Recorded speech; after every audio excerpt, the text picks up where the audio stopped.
Hi viewers, good afternoon. Welcome to Smart Investor. Markets నిన్నటి భారీ లాభాల తర్వాత ఒక రకంగా ఫ్లాట్ గా ట్రేడ్ అవుతున్నాయని చెప్పుకోవాలి. మిగిలిన ఏషియన్ మార్కెట్స్ కానీ యూరోపియన్ మార్కెట్స్ కానీ పెద్దగా మనం అక్కడి నుంచి కూడా ఏదైనా పాజిటివ్ గానీ నెగిటివ్ గానీ సంకేతాలు రావట్లేదు.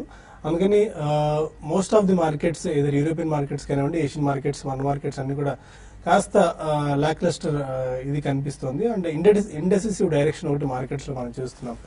స్పెసిఫిక్ గా రాబోయే రోజుల్లో మనకి ఏది ఇమీడియట్ ట్రిగ్గర్స్ ఏవి కనిపించట్లేదు, ఏదో డొమెస్టిక్ గా కానీ ఇంటర్నేషనల్ గా కానీ. అందువల్ల మార్కెట్స్ లో ఈ ట్రెండ్ కొనసాగుతుందని చెప్పుకోవచ్చు. బట్ 29,000 పైనే సెన్సెక్స్ కొనసాగుతుంది అండ్ 8,900 మార్క్ పైనే నిఫ్టీ కూడా కొనసాగుతుంది. ఇది ఒక రకంగా పాజిటివ్ ట్రెండ్ ఇంకా నిలిచి ఉంది అనేందుకు ఒక సంకేతంగా మనం భావించవచ్చు. As of now 16 points plus లో 28,995 పాయింట్స్ దగ్గర సెన్సెక్స్ ట్రేడ్ అవుతుంటే 4 పాయింట్స్ డౌన్ తో 8,939 పాయింట్స్ దగ్గర నిఫ్టీ ట్రేడ్ అవుతుంది. స్పెసిఫిక్ గా ఇవాళ public sector banks, PSU banks markets lead చేశాయని చెప్పుకోవచ్చు. ఓవరాల్ గా ఇవాళ ఇండెక్స్ లో పెద్దగా మనకి మొమెంటం ఏది లేకపోయినప్పటికీ బ్యాంకింగ్ స్టాక్స్ లో మాత్రం ఇవాళ చాలా స్ట్రాంగ్ గెయిన్స్ మనం చూస్తున్నాము. బ్యాంకింగ్ స్టాక్స్ లో State Bank of India, South Indian Bank almost 7.5%, Canara bank 7%, Punjab National Bank 6%, Dena bank, Federal bank, Union Bank of India and OBC, Andhra bank, Bank of Baroda, Syndicate bank, Karnataka bank, ఇలా banks list ని చెప్పుకుంటూ పోతే పెద్ద లిస్టే ఉంది. ఇవన్నీ కూడా ఆల్మోస్ట్ ఒక 3 to 8% దాకా ఇవాళ ట్రేడింగ్ లో పెరిగాయని చెప్పుకోవచ్చు. అండ్ బ్యాంక్ నిఫ్టీ కూడా ఆల్మోస్ట్ 18 months హై దగ్గర ట్రేడ్ అవుతుంది. చాలా స్ట్రెంత్ బ్యాంక్ నిఫ్టీలో మనం చూస్తున్నాం. ఇండెక్స్ తో పోల్చుకున్నట్టయితే బ్యాంక్ నిఫ్టీ ప్రస్తుతానికి 97 పాయింట్స్ ప్లస్ లో 20,523 పాయింట్స్ దగ్గర ట్రేడ్ అవుతుంది. స్టిల్ మనకు స్మాల్ అండ్ మిడ్ క్యాప్స్ లో యాక్షన్ కనిపిస్తూనే ఉంది. ఇండెక్స్ పరంగా చూసుకున్నట్టయితే స్టేట్ బ్యాంక్ ఇవాళ మేజర్ కంట్రిబ్యూటర్ అని చెప్పుకోవాలి. ఇండెక్స్ కి ఆల్మోస్ట్ 9 to 10 పాయింట్స్ వరకు మన ఇండెక్స్ లో వెయిటేజ్ కి ఇప్పుడు దోహదపడుతుంది. బట్ హెచ్డిఎఫ్సి మాత్రం బాగా వీక్ గా ప్రస్తుతం మనకు కనిపిస్తుంది. హెచ్డిఎఫ్సి ఆల్మోస్ట్ 2.5% వీక్ గా ట్రేడ్ అవుతున్న నేపథ్యంలో 15 పాయింట్స్ వెయిటేజ్ మనకు నిఫ్టీలో కనిపిస్తుంది. ఒకసారి ఎఫ్ఎండో ఇది కూడా మనం చూసి మిగిలిన మార్కెట్ అనాలిసిస్ లోకి ట్రెండ్ లోకి వెళ్దాం. ఎఫ్ఎండోలో డెరివేటివ్ సెగ్మెంట్ లో కెనరా బ్యాంక్ యాక్టివ్ కనిపిస్తుంది. Canara Bank, South Indian Bank, Punjab National Bank, Bank of India, Jindal steels ఇవన్నీ టాప్ 5 గెయినర్స్ గా ప్రస్తుతం కొనసాగుతున్నాయి. చాలా స్ట్రాంగ్ యాక్షన్ ఎఫ్ఎండో స్పేస్ లో వీటిలో కనిపిస్తుంది. ఇక లూజర్స్ లో Petronet, Asian Paints, NHPC, Yes Bank, HDFC ఇవన్నీ కూడా వీక్ గా ట్రేడ్ అవుతున్న షేర్ల జాబితాలో ఉన్నాయి. కాస్త టాప్ లూజర్స్ అనుకోవచ్చు డెరివేటివ్ సెగ్మెంట్ లో. కాల్స్ పరంగా ఒకసారి ఆప్షన్ డేటాలో చూసుకున్నట్టయితే ఆప్షన్స్ లో JP Associates 12 rupees 50 paise call option, South Indian Bank 25 rupees call option, GMR Infra 15 rupees call option, South Indian Bank 270 rupees call option active calls గా trade అవుతున్నాయి ప్రస్తుతానికి. పుట్స్ కూడా ఒకసారి మనం గమనిద్దాం. 8,900 put option, State Bank of India 260 rupees put option, Nifty 8,800 put option and state Bank of India 250 rupees put option ప్రస్తుతం active puts గా మనకు కనిపిస్తున్నాయి. ఇప్పటివరకు ఉన్న ట్రెండ్ ఎలా ఉంది, ఈ టైంలో ఇన్వెస్ట్మెంట్ ట్రేడర్స్ ఎలాంటి స్ట్రాటజీస్ వర్కౌట్ చేయాలన్న అంశాలతో పాటు మన విషయాలు మనతో డిస్కస్ చేసేందుకు అనలిస్టులు సిద్ధంగా ఉన్నారు. Good afternoon all of you sir. Markets లో ఒక రకంగా నిన్నటి భారీ ర్యాలీ తర్వాత ఆబ్వియస్ గానే అంత రోరింగ్ ర్యాలీ తర్వాత 1 or 2 days కన్సాలిడేషన్ జరుగుతుందని మనం ఎక్స్పెక్ట్ చేసింది అది. బట్ ఇలాంటి హయ్యర్ లెవెల్స్ లో అంటే ఇలాంటి మైనర్ డిప్స్ ఏదైనా వచ్చినప్పుడు స్పెసిఫిక్ స్టాక్స్ ఏదైనా ఐడెంటిఫై చేసుకుని, సెక్టార్స్ ఐడెంటిఫై చేసుకుని, క్యాష్ ని రెడీ చేసుకుని ఈ రైడ్ ని రూల్ చేయడానికి రెడీ ఉండేందుకు రైట్ టైం అనుకోవచ్చా ఇలాంటి కన్సల్టేషన్ ఫేజెస్ అన్ని? యా, డెఫినెట్లీ అండి. ఎందుకంటే waiting is going to cost everybody much more than what they think. ఎందుకంటే మనకి ఒక సామెత ఉంది మార్కెట్ లో, more money has been lost waiting for the correction than the correction itself. So definitely మనం గత కొన్ని రోజులుగా or probably for the last 2-3 months చెప్తూనే ఉన్నాం every decline calls for a buy అని. బట్ డిక్లైన్స్ అనేది మనకు 30-50 పాయింట్స్ వచ్చే మళ్ళీ స్ట్రాంగ్ ర్యాలీస్ అనేది మనం చూసాం. చాలా స్ట్రాంగ్ కొనుగోళ్ళు అనేది మనకి ఫారెన్ ఇన్స్టిట్యూషన్ ఇన్వెస్టర్స్ కానివ్వండి, ఈవెన్ డొమెస్టిక్ కానివ్వండి, ఆర్ మేబీ ఈవెన్ హెచ్ఎన్ఐస్ వీళ్ళందరూ కూడా చూసాం. సో జనరలీ మనకి రీటైలర్ కి ఇది ఒకటే భయం ఉంటుందండి, మార్కెట్ పడుతుంది అంటున్నారు, పడ్డ తర్వాత కొనొచ్చు, మనం డబ్బులు మార్కెట్లో ఇప్పుడే ఇన్వెస్ట్ చేస్తే కొద్దిగా లాసెస్ చూడాల్సి వస్తుందేమో అని చెప్పి. సో జనరలీ ఈ సామెత ఎప్పుడు కూడా పనిచేస్తుంది. It is got a universal track record. Almost 100 years లో ప్రతిసారి ఇదే జరుగుతుంది. So do not wait for a major correction. కొన్న తర్వాత పడితే భయపడాల్సిన అవసరం లేదు. బట్ డెఫినెట్లీ మంచి స్టాక్స్ లో మనం కొని ఎప్పుడైనా కానీ మనం ఎంట్రీ అనేది తీసుకోవాలండి. The more you wait the more expensive the stocks get over future of time అని చెప్పవచ్చు. ఈ కారణం వలన ఇట్స్ ఓన్లీ మైనర్ పాజ్ అండి, it's not even a correction, it's just a pause. We don't know, maybe next 2 days ఉంది మనకి, 2 days తర్వాత next week ఎలా అవుతుందో కూడా తెలియదు. బట్ అండర్లయింగ్ టోన్ మాత్రం చాలా స్ట్రాంగ్ గా ఉందండి. So I think everybody should participate in the market. Definitely కొద్దిగా ఎక్కువ మొత్తం లేని వాళ్ళు కొద్దిగా అయినా మ్యూచువల్ ఫండ్స్ ద్వారా పెట్టుకుంటూ, ఒకవేళ కొద్దిగా మొత్తం డబ్బు కొద్దిగా ఎక్కువ అయితే మాత్రం తప్పకుండా మార్కెట్ లో స్ట్రేట్ అవే పార్టిసిపేట్ చేయాలి. So which companies to identify, it's very difficult to answer this question అండి. ఎందుకంటే జనరలీ మార్కెట్ బాగున్నప్పుడు it's going to be broad based rally. It is, మనం ఇప్పుడు చూస్తున్నాం రీసెంట్లీ లాస్ట్ అట్లీస్ట్ 1 month లో మాత్రం definitely major sectors have participated. అంటే barring IT and pharma అని అనుకోవచ్చు. బట్ అందులో కూడా మనకి మీడియం స్మాల్ క్యాప్ స్టాక్స్ లో ఫార్మాలో మనం we have seen excellent action like Jubilant Life Sciences. Almost last 1 month లో కూడా it's gone up by more than 20-25%. And JB Chemicals, ఇట్లాంటివి definitely there are lot of opportunities in every sector. So please participate in the market. ఒకవేళ correction అంటూ జరిగితే అక్కడ additional money pumping చేయడానికి కొద్దిగా buffer money మనం రెడీగా ఉంచుకుంటే డెఫినెట్లీ అది దోహదపడుతుందండి. But do participate, do not miss out on this rally అని చెప్పచ్చు. ఓకే, శేష్ గారు మీ వ్యూ ఎలా ఉంది మార్కెట్స్ మీద? మార్కెట్స్ అనేవి చాలా స్ట్రాంగ్ గా ఉన్నాయి. నిన్నటి రోజు చూసాం, ఒక ఎక్సలెంట్ ర్యాలీ చూసాము.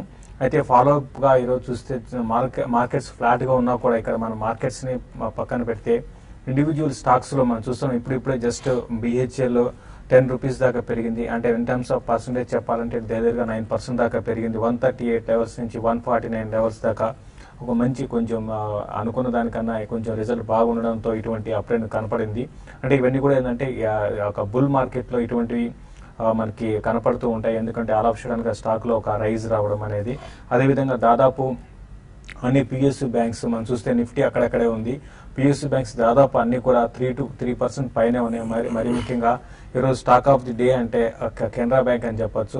Right from the beginning day highs గా కట్ అవ్వకుంటూ దగ్గర 10% దాకా ఈ స్టాకు పెరగడం చూసాము, 9% దాకా. తర్వాత దానికి సపోర్ట్ గా సౌత్ ఇండియన్ బ్యాంక్, PNB, దాదాపు అన్ని PSU బ్యాంక్ లో large and mid cap size banks లో కూడా మనం చూస్తున్నాము ఎక్కువగా లాంగ్ పొజిషన్స్ బిల్డ్ అవుతున్నాయి. తర్వాత చాలా రోజుల తర్వాత వాల్యూమ్స్ పరంగా F&O లో చాలా హ్యూజ్ వాల్యూమ్స్ జరుగుతున్నాయి.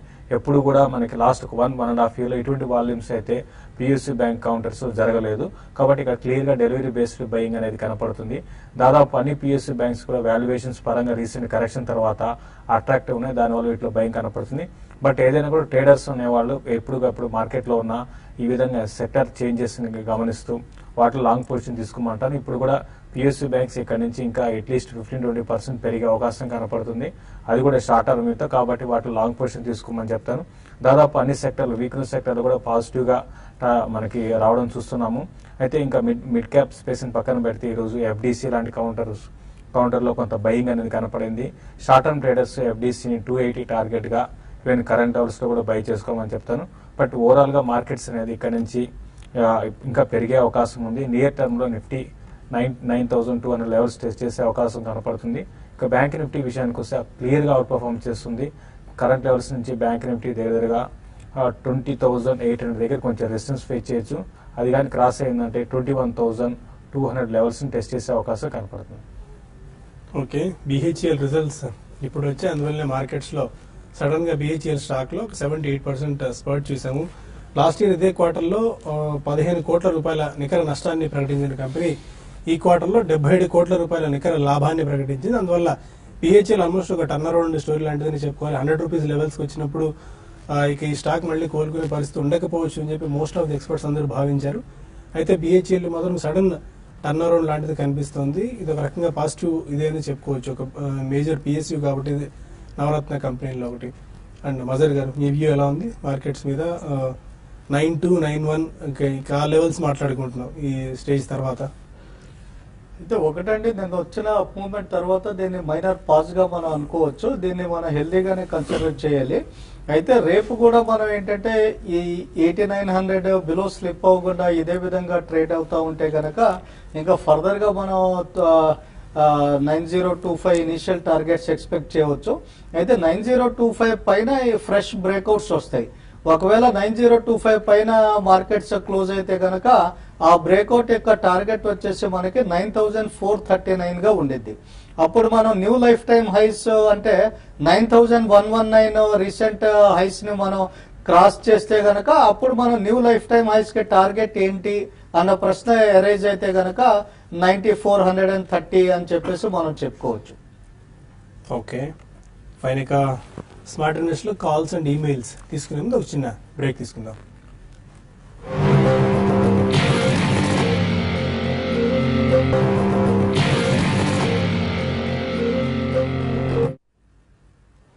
Welcome back to smart investor. కొంతమంది కాలర్స్ లైన్ లో ఉన్నారు. ఫస్ట్ కాలర్ హైదరాబాద్ నుంచి ప్రసాద్. అడగండి Prasad. Good afternoon Balaji. Good afternoon, చెప్పండి. సౌత్ ఇండియన్ బ్యాంక్ 2014 లో 33 రూపీస్ తీసుకున్నానండి. ఓకే. మధ్యలో డిక్లైన్ అయినప్పుడల్లా యావరేజ్ చేసుకుంటూ వచ్చాను. ఓకే. ఇప్పుడు బ్రేక్ ఈవెన్ లో ఉందనుకోండి, ఇంకా కంటిన్యూ హోల్డ్ చేయమంటారా లేదంటే ఎగ్జిట్ వచ్చి వేరే స్టాక్స్ ఏమైనా తీసుకోమంటారా? మీరు సజెస్ట్ చేస్తారు. Okay. South Indian bank 33 average. అంటే తర్వాత యావరేజ్ కాస్ట్ తగ్గించుకుంటూ వచ్చారు. ఇప్పుడు బ్రేక్ ఈవెన్ ఉంది అంటున్నారు. సో డెఫినెట్లీ మీరు 2 years ఓపికతో అది యావరేజ్ చేశారు కాబట్టి ఇప్పుడు ఉంచమంటానండి. చాలా రోజుల తర్వాత I think it started momentum. So definitely మీరు ఉంచండి. నెక్స్ట్ 1 or 2 quarters కొద్దిగా పర్ఫార్మెన్స్ మెరుగుపడితే ఇది కూడా పార్టిసిపేట్ చేసే అవకాశం ఉంది. This is not the time to sell అండి. So please continue to hold it. Sathupalli నుంచి వెంకటేశ్వర్లు అలా కాలర్. అడగండి వెంకటేశ్వర్ గారు. సార్ నమస్కారం, సార్ చెప్పండి. చెప్పండి సార్, కంటైనర్ కార్పొరేషన్ 14.62 తీసుకున్నాం సార్. ఓకే. కంటైనర్ కార్పొరేషన్ మీరు టీవీ వాళ్ళని తగ్గించి డైరెక్ట్ గా ఫోన్ లోనే క్వశ్చన్ అడగండి. ఉంచమంటారా అమ్మేమంటారా సార్? ఓకేనండి, fine. It's a very strong company and especially container business lo it's actually owned by Indian Railways. It's a government of India company and it's one of the strongest and the biggest అండి. So మీరు కొద్దిగా ఓపికతో దాన్ని ఉంచుకోవాలండి. అంటే ఉంచమంటారు అమ్మేయమంటారు అంటే if your long term investor definitely ఉంచమనే చెప్తానండి. ఎందుకంటే రైల్వేస్ లో కూడా చాలా హెవీ ఇన్వెస్ట్మెంట్స్ జరుగుతున్నాయి over the next 3 to 5 years, not only 1 or 2 years. So ఈ కారణం మూలన డెఫినెట్లీ జిఎస్టీ బిల్ కూడా నెక్స్ట్ 12 to 18 months లో రోల్ అవుట్ అయితే కంటైనర్ కార్పొరేషన్ లాంటి కంపెనీస్ డెఫినెట్లీ బెనిఫిషియరీస్ గా ఉంటాయి. Because they are the largest container fleet owners and operators also. So currently ఉన్న ప్రైస్ లో మాత్రం ఉంచండి. ఇన్ కేస్ ఏదైనా డిక్లైన్స్ వస్తే మీరు అడిషనల్ కూడా కొనొచ్చు.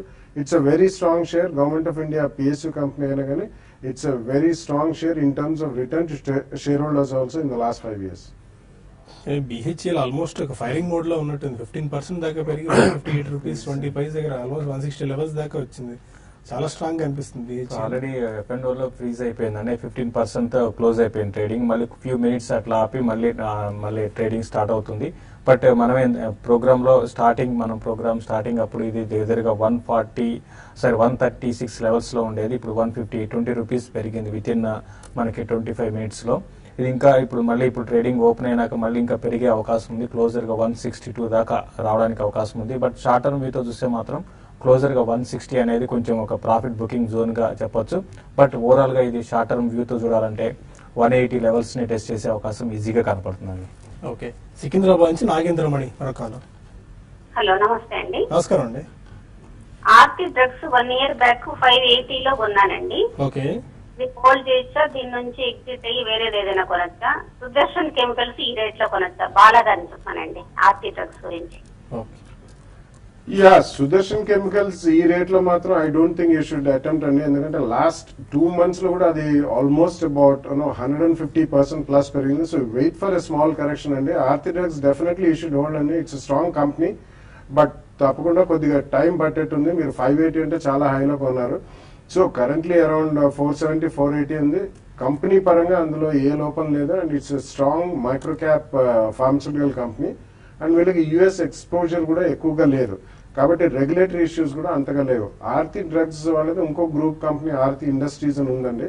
సో అందులోంచి కొద్దిగా drugs and pharmaceutical based business restructure చేయాలని వాళ్ళు ఒక స్కీమ్ ఒకటి డివైస్ చేశారు. బట్ అది ఎప్పుడు చేస్తారనేది తెలియదు కాబట్టి Aarti drugs by it self is a good company కాబట్టి కరెంట్లీ హోల్డ్ చేయండి. గుజరాత్ నుంచి రాజశేఖర్ మరొక. రాజశేఖర్ గారు. హలో, అంటే నాకు యాక్చువల్ గా లాంగ్ టర్మ్ 2 years కోసం ఇన్వెస్ట్ చేయాలనుకుంటున్నాను. ఓకే, అడగండి, మీరు క్వశ్చన్ ఏంటో అడగండి. 2 years కోసం లాంగ్ టర్మ్ కావాలండి. అది ఏదైనా ఒక 20 shares ఉంటే ఎస్ఐపి లో. ఓకే, 2 years టైం హోరైజన్ ఏదైనా స్టాక్. 2 years హోరైజన్ అంటే మీరు మంచి మంచి క్వాలిటీ స్టాక్స్ రీసెంట్ గా మంచి రిజల్ట్ అనౌన్స్ చేసిన కంపెనీస్ ని సెలెక్ట్ చేసుకోమని చెప్తాను. అందులో భాగంగా ర్యాలీస్ ఇండియా ఒకటి చాలా స్ట్రాంగ్ రిజల్ట్ పోస్ట్ చేసింది. Plus even fundamentals even technical కూడా రీసెంట్ గా బాగా ఇంప్రూవ్ అయ్యాయండి. కాబట్టి ర్యాలీస్ ఇండియాని మీరు ఈవెన్ కరెంట్ అవర్స్ లో కూడా మీరు బయింగ్ స్టార్ట్ చేయమని చెప్తాను. తర్వాత భారత్ ఫోర్జ్ అండి. భారత్ ఫోర్జ్ అంటే లాస్ట్ ఒక 1.5 year 2 years బేరిష్ మార్కెట్ లో బేరిష్ ట్రెండ్ ఉంది. మరి ముఖ్యంగా రిజల్ట్ పరంగా అంత బాగా రాలేదు. అయితే లాస్ట్ మళ్ళీ మొన్న క్వార్టర్ నుంచి టర్న్ అరౌండ్ స్టోరీ చూసాము. భారత్ ఫోర్జ్ చాలా స్ట్రాంగ్ ఫండమెంటల్స్ ఉన్నాయి. కాబట్టి దాని దృష్టిలో పెట్టుకుంటే భారత్ ఫోర్జ్ ని కూడా నెక్స్ట్ 1.5 year 2 years గా మీరు కోసం మీరు బై చేసుకోవచ్చు అండి. నల్గొండ నుంచి రవి మన కాల్. అడగండి రవి. సార్ నమస్తే సార్. నమస్కారం అండి, చెప్పండి. క్యాస్ట్రల్ ఇండియా గురించి శేషి గారు అడగాలనుకున్నాను. అడగండి. 412 రూపాయలు తీసుకున్నానండి, ఒక 200. ఓకే, ఇప్పుడు మరి ప్రాఫిట్ బుక్ చేయమంటారా లేకపోతే కంటిన్యూ చేయమంటారా? క్యాస్ట్రల్ ఇండియా పరిస్థితి. క్యాస్టర్ ఇండియా అంటే మీరు వ్యూ చెప్పలేదండి, షార్ట్ టర్మ్ కోసమా లేకపోతే ఇన్వెస్ట్మెంట్ కోసమా అని. బట్ ఇది షార్ట్ టర్మ్ అయితే అరౌండ్ 480 అనేది ఒక 480 to 500 రూపీస్ దగ్గర ప్రాఫిట్ బుకింగ్ జోన్ అండి. ఎందుకంటే రీసెంట్ గా 400 రూపీస్ నుంచి నాన్ స్టాప్ గా పెరుగుతూ వచ్చింది. బట్ ఇన్వెస్ట్మెంట్ కి అయితే మాత్రం ఈ లెవెల్ అనేది ఆకపోవచ్చు అండి. స్టాక్ ఇంకా బాగా పెరిగే అవకాశం కనపడుతుంది స్టాక్ లో. ఇది కూడా రీసెంట్ రిజల్ట్ చాలా బాగా అనౌన్స్ చేసిందండి. కాబట్టి దాని దృష్టిలో పెట్టుకుంటే మీరు హోల్డ్ చేయమని చెప్తాను. ఇన్వెస్ట్మెంట్ కి అయితే ఇంకా హోల్డ్ చేయండి. 600 రూపీస్ వైపు వెళ్లే అవకాశం కనపడుతుంది. ఓకే, సత్యనారాయణ విజయవాడ నుంచి మన కాల్. హలో, అడగండి సత్యనారాయణ గారు. సార్ నమస్తే సార్. నమస్కారం అండి. సార్ అదానీ పవర్ 90 రూపీస్ లో ప్రాఫిట్ బుక్ చేసి మళ్ళీ 28 రూపీస్ లో బై చేశాను సార్ 1000 షేర్స్. ఓకే, ఇప్పుడు దానికి ఏంటి ఎలా ఉంది ఏంటి ఫండమెంటల్స్ కొంచెం చెప్తారు. అదానీ పవర్స్ మీరు ఫస్ట్ ప్రాఫిట్ బుక్ చేశాను, ఆ తర్వాత మళ్ళీ లోవర్ లెవెల్స్ వచ్చింది, బై చేసుకుంటాను అంటున్నారండి. అయితే ఇది కంటిన్యూస్ గా దీని ట్రెండ్ చూస్తే గనక మనకి లాంగ్ టర్మ్ ట్రెండ్స్ డౌన్ గానే ఉన్నాయని చెప్పేసి అనుకోవచ్చు. ఈవెన్ షార్ట్ టర్మ్ ట్రెండ్ కూడా డౌన్ గానే ఉంది. అన్ని టైం ఫ్రేమ్స్ లో కూడా ఇది డౌన్వర్డ్ బయాస్ చూపెడతా ఉంది. ప్రస్తుతానికి ఏంటంటే 27 రూపీస్ బిలో మీరు స్టాప్ లాస్ మెయింటైన్ చేసుకోవడం మంచిది. ఒకవేళ 27 రూపీస్ 26 రూపీస్ బిలో క్లోజ్ అయితే గనక మళ్ళా ఇది 20 రూపీస్ దాకా రావడానికి అవకాశాలు ఉన్నాయండి.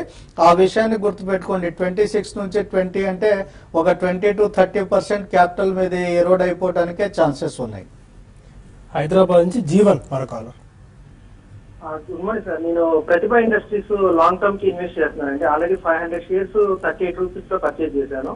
సో ఇప్పుడు నెక్స్ట్ స్టెప్ ఏం తీసుకోవాలంటే, ఇంకా ఆల్రెడీ ఇప్పుడు 21 దగ్గర నడుస్తుంది, కానీ మళ్ళీ పర్చేజ్ చేయొచ్చా లేకపోతే ఎగ్జిట్ అయిపోవాలని. ఓకే, ప్రతిభా ఇండస్ట్రీస్ ఈ మధ్య కాలంలో బాగా వీక్ అయిన కౌంటర్ అండి. రీజన్ పరంగా చెప్పాలంటే నాకు రీజన్ తెలియదండి. ఎందుకంటే ఉన్నట్టుండి ఒక టైంలో లాస్ట్ ఒక 6 to 8 months బ్యాక్ చాలా స్ట్రాంగ్ గా అవుట్ పర్ఫార్మ్ చేసిన స్టాక్ అండి. ఇది స్టడీగా ఉండే స్టాక్. బట్ లాస్ట్ ఒక 2 months లోనే ఈ స్టాక్ లో ఒక డౌన్ ట్రెండ్ స్టార్ట్ అయింది. ఈవెన్ 17 రూపీస్ 40 పైసకి లో వచ్చి ఇప్పుడే ఒక స్మాల్ ఇంటర్మీడియట్ అప్ ట్రెండ్ వచ్చింది. అయితే ఇది ఎంతసేపు కొనసాగుతుందని చెప్పలేమండి. బట్ ఏదో సంథింగ్ ఫండమెంటల్స్ ఏదో రాంగ్ ఉన్నట్టుంది. కాబట్టి దానివల్ల ఈ స్టాక్ లో ఫాల్ చూసాము. ఏదైనా న్యూస్ బేస్డ్ వాచ్ చేయండి. ఏమైనా పాజిటివ్ న్యూస్ వస్తే మళ్ళీ స్టాక్ 28 రూపీస్ 30 రూపీస్ దాకా రావచ్చు. బెటర్ ఏంటంటే ఈ స్టాక్ లో సెల్ అండ్ ర్యాలీ స్ట్రాటజీని వాడడం బెటర్ అండి. ఫర్దర్ కూడా ఇన్వెస్ట్మెంట్ అయితే చేయకండి. మూమెంటమ్ స్టాక్స్ లో మీరు కావాలంటే ఇన్వెస్ట్ చేసుకోమని చెప్తానండి. ఓకే, కొన్ని మెయిల్స్ తీసుకుందాం. నాగరాజ్ అడుగుతున్నారు, పెట్రోనెట్ ఫ్యూచర్ 343 లో బై చేశారు. Technical levels and technical support levels. Petronet LNG ఒక fresh leg of downward movement start చేసినట్టు కనిపిస్తా ఉందండి. ఇది మీరు ఇమీడియట్ గా ఎగ్జిట్ అయిపోతేనే మంచిది. ఏ చిన్న పుల్ బ్యాక్ వచ్చినా సరే మీరు దాన్ని ఉపయోగించుకొని ఎగ్జిట్ అయిపోవటం మంచిదండి. ఒకవేళ ఈ కౌంటర్ లో గనక 333 బిలో మనం స్లిప్ అయితే నెక్స్ట్ టార్గెట్స్ 313 దాకా ఉండడానికి ఛాన్సెస్ ఉన్నాయి. ఓకే, శర్మ అడుగుతున్నారు, ఎస్ బ్యాంక్ ని యావరేజ్ లో 520 రూపీస్ చొప్పున తీసుకున్నారు 100 షేర్స్. వీటిలో కొద్ది గొప్ప ప్రాఫిట్ బుక్ చేసి మిగిలిన స్టాక్స్ వైపు వెళ్ళొచ్చా? I think it makes sense అండి. ఎందుకంటే వాళ్ళది యాక్చువల్లీ ఒక క్యూఏపీ ఇష్యూ అనేది ఇట్స్ ఆన్ అండి. Probably in the next 2-3 days వాళ్ళు అది క్లోజ్ చేస్తారు. అండ్ ఆల్మోస్ట్ మీరు 500 లో కొంటే you're sitting on 200% profit. So 1450 ఈ జోన్ లో ఉంది కాబట్టి తప్పకుండా కొద్దిగా ప్రాఫిట్ బుక్ చేయండి. 100 షేర్స్ ఉన్నాయంటున్నారు కాబట్టి మేబీ 30 or 50 షేర్స్ మీరు ప్రాఫిట్ బుక్ చేసి ఇతరత్ర వేరే ఈవెన్ బ్యాంకింగ్ సెక్టర్ లో కూడా యూ హ్యావ్ అదర్ కౌంటర్స్ అండి, అందులో ఇన్వెస్ట్ చేసుకుంటే బెటర్. అనిత గారపాటి అడుగుతున్నారు, SKM egg products long term గురించి బెట్ చేసుకోవచ్చా? SKM egg products I don't think so అండి. అది ఇట్స్ మైక్రో క్యాప్ కంపెనీ కాబట్టి ఇటువంటి వాటిలో ఏదైనా కొద్దిగా ఒక క్వార్టర్ తేడా వచ్చినా గానీ I think you will have to see big loss. సో ఇటువంటివి ఇల్లిక్విడ్ స్టాక్స్ అండి. In my opinion there are better stocks అండి. FMCG counters, India based FMCG counters లో కూడా రాబోయే 1 or 2 years లో మీకు మంచి గెయిన్స్ వస్తాయి. So I think you should concentrate on something like Dabur or Emami or Marico. ఇటువంటివి దే ఆర్ బెటర్. అండ్ ఒకవేళ ఎఫ్ఎంసీజీ ఆర్ ఫుడ్ బేస్డ్ దాంట్లో ఉండాలంటే on correction 1% beverages I think you can buy around 700-750 zone లో ఉంది. ఒక 10% కరెక్షన్ వచ్చినా అది కొనుక్కోండి. ఓకే, మనకి ఇంకా చాలా మెయిల్స్ మిగిలిపోయి, బట్ మనకు సమయం కూడా మించిపోతుంది. స్టిల్ మార్కెట్స్ అదే పాజిటివ్ జోన్ లో ట్రేడ్ అవుతున్నాయి. 6-7 పాయింట్స్ ప్లస్ లో నిఫ్టీ ట్రేడ్ అవుతుంది. అండ్ సెన్సెక్స్ కూడా ఆల్మోస్ట్ 20,000 28,000 పైన 29,000 దగ్గర పటిష్టంగానే కొనసాగుతుందని చెప్పుకోవచ్చు. చాలా స్ట్రాంగ్ ట్రెండ్ మనం మార్కెట్స్ లో చూస్తున్నాం. 29,023 పాయింట్స్ దగ్గర అండ్ 8,949-950 లెవెల్స్ దగ్గర. Any closing trading remarks, trading strategies Mazhar గారు? అయితే ఈ పాజ్ మొమెంటమ్ ని ఉపయోగించుకొని మన లాంగ్ పొజిషన్స్ క్రియేట్ చేసుకుంటేనే మంచిదండి. మనం మళ్ళా ర్యాలీ కనుక రెజ్యూమ్ అయితే ఈసారి మంచి 90-100 ఆ లెవెల్స్ దాకా టార్గెట్ చేయడానికి అవకాశాలు ఉంటాయి. ఒక యుఫోరిక్ అప్ మూవ్ రావడానికి కూడా ఛాన్సెస్ ఉన్నాయండి. మళ్ళా మనం ఏంటంటే బై చేయాలి అని అనుకున్నా సరే మనకి అవకాశం దొరకకపోవచ్చు. ఓకే, ప్రస్తుతానికి టీవీ5 న్యూస్ లో ఈ కార్యక్రమాన్ని ముగిద్దాం. మరి కాసేపట్లో ఇమీడియట్ గా టీవీ5 మనీలో ఈ కార్యక్రమం ప్రసారం అవుతుంది. మీ ఫోన్స్ అండ్ ఈమెయిల్స్ కూడా అక్కడ మీ సందేహాలకు సమాధానాలు తెలుసుకున్న ప్రయత్నం అక్కడ చేయొచ్చు. Will be right back with in 1 or 2 minutes లో మనం అక్కడ టీవీ5 మనీలో కార్యక్రమాన్ని స్టార్ట్ చేద్దాం. Stay with us.